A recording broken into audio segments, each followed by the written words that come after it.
السلام علیکم ورحمۃ اللہ وبرکاتہ۔ دوستو، ایک بہت اہم سوال ہے۔ سوال یہ ہے، اگر کسی شخص کے ذمے 2 رمضان کے روزوں کی قضا تھی، مکمل 2 رمضان کے روزوں کی قضا تھی، 2 مہینے کے روزوں کی قضا تھی، 1 سال کا مکمل رمضان تھا اور دوسرے سال کا بھی مکمل رمضان تھا، 2 رمضان کے روزوں کی مکمل قضا کرنی تھی، یا 2 رمضان کے روزوں کی مکمل روزوں کی قضا تو نہیں تھی بلکہ 1 رمضان کے 10 روزوں کی قضا تھی، دوسرے رمضان کے 5 روزوں کی قضا تھی یا 20 روزوں کی قضا تھی، تو ان روزوں کی قضا یہ شخص کیسے کرے گا؟ یہ بہت اہم سوال ہے۔ دوستو، اگر کسی شخص کے ذمے 2 رمضان کے روزوں کی قضا تھی یا 3 رمضان کے روزوں کی قضا تھی، مکمل رمضان کے روزوں کی قضا تھی یا کچھ روزوں کی قضا تھی، تو اس کے ذمے یہ ضروری نہیں ہے کہ پے در پہ ان روزوں کی قضا کرے۔ یہ چیز ضروری نہیں ہے، یعنی اگر 10 روزوں کی قضا کرنی ہے تو یہ ضروری نہیں ہے کہ 10 روزوں کو مسلسل قضا کرے، مسلسل 10 روزوں کو رکھے، یہ ضروری نہیں ہے۔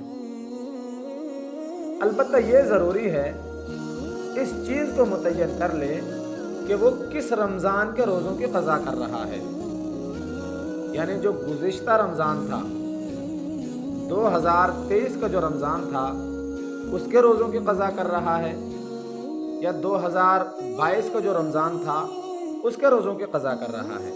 اس چیز کو متعین کرنا ضروری ہے۔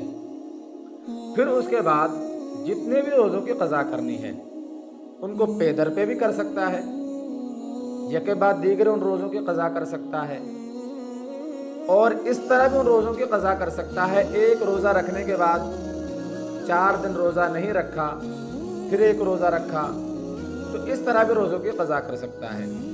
جس طرح مناسب لگے روزوں کی قضا کر سکتا ہے۔ اور دوسری بات یہ ہے، جب چاہے سال کے اندر روزوں کی قضا کر سکتا ہے۔ رمضان کے مہینے کے بعد دوسرا رمضان آنے تک جب چاہے روزوں کی قضا کر سکتا ہے، جس مہینے میں چاہے روزوں کی قضا کر سکتا ہے رمضان کے علاوہ۔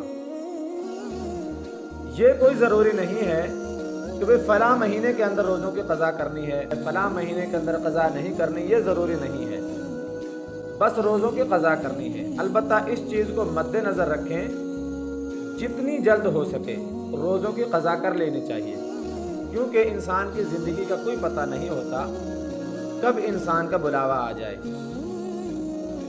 البتہ اگر کسی شخص کے ذمے کفارے کے روزے تھے، کسی شخص نے روزے کے اندر جنایت کی تھی، جان بوجھ کر روزہ توڑا تھا، اپنی بیوی کے ساتھ جمع کیا تھا، اور اس کی پاداش کے اندر وہ کفارے کے طور پر روزے رکھ رہا تھا، یعنی اگر روزہ توڑا تھا یا جمع کی وجہ سے توڑا تھا یا کھانے پینے کی وجہ سے جان بوجھ کر روزہ توڑ دیا، پھر روزہ توڑنے کی وجہ سے انسان پر کفارہ لازم ہوتا ہے، 60 مسکینوں کو کھانا کھلا دے، یا جو ہے وہ ایک غلام آزاد کر دے، یا 60 روزے مسلسل رکھے۔ اگر وہ روزے رکھتا ہے، کفارے کے روزے رکھتا ہے، تو کفارے کے روزے مسلسل رکھنا ضروری ہے۔ 60 روزے وہ رکھتا ہے، 1 روزے کا جو کفارہ ہے، 1 روزہ جو اس نے توڑا ہے، اس 1 روزے کو توڑنے کا جو کفارہ ہے 60 روزے مسلسل رکھنا، تو ان روزوں کو مسلسل رکھنا ضروری ہے۔ اس کے علاوہ جتنے بھی روزے ہیں جو آپ نے ویسے قضا کرنے ہیں، 1 روزہ میں نے نہیں رکھا اور اس کی میں نے قضا کرنی ہے، تو میں جب چاہے اس روزے کی قضا کر سکتا ہوں۔ اللہ رب العزت ان باتوں پر عمل کی توفیق عطا فرمائے۔